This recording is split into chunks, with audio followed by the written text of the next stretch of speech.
Dapat nagsumbong tayo sa guidance sa pambubuli ni Rachel sa'yo. Hayaan mo na yung Jana.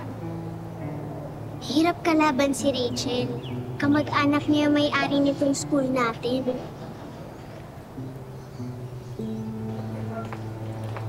Anak!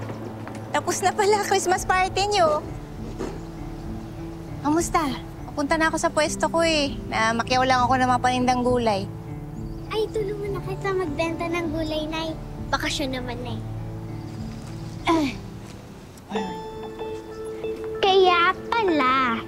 Kaya pala ang cheap ng gift mo sa akin. Kasi tindera ng gulay yung nanay mo. Ay, Iha. Walang masama sa pagiging tindera ng gulay. Marangal ang trabaho ko. Pero sana, pina-public school mo yung anak mo kasi hindi siya makapagsabay sa amin.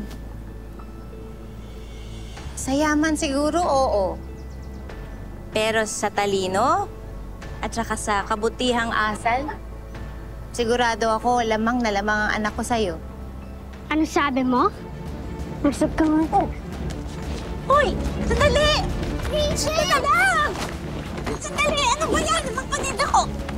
Ano ba yan? Ano ba? Bakit mo ginawa yun? Hoy! Ano yan, ha? Ano yan? Bakit hinahawakan mo yung anak ko? Para pinagtutulungan niyo? Pinagsasabihan ko lang yung anak mo kasi masyadong matapobre. Yun din po, Tita Berna. Ayoko po sa kanila kasi sinasaktan po nila si Rachel. Nakita mo na? Nakita mo na? Ha? Ikaw ha? Sino ka ba? Ha? Sino ka? At saka ano to? Ano mga katsipa na gulay to? Ha? Bakit nandito to sa harapan ng eskwelahan ng anak ko? Ha? Sino ka ba? Ito, nanay mo to? Ha? Nanay mo? Private school yan! Dapat hindi dyan nag-aaral tong anak mo! Eh kaya naman pala eh, matabil yung dila ng anak mo eh. Nahawa lang sa gaspang na ugali mo. Ah, ganon. Nasabit yan, ha? Ano mo?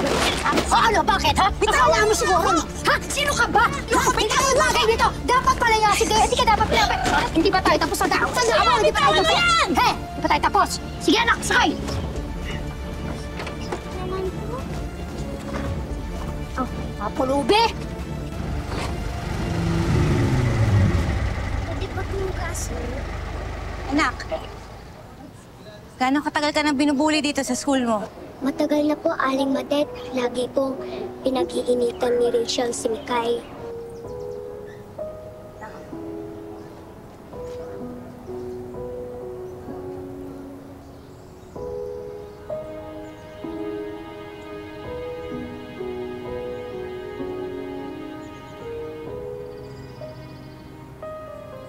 Matagal na ako nabubwisit sa kanya.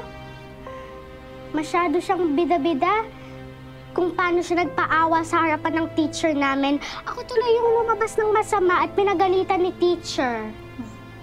O tapos nung kayo-kayo na lang, lumabas ang kamalditahan. Ay, ibang klase rin, ano? Ang galing. Plastic. Alam mo, matapang lang din yun kasi nandun yung nanay niyang tindera. Pareha sila mag-ina palengkera.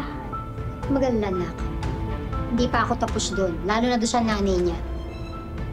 Tuturuan ko kasi dapat tumugar yung mga pampaslupang.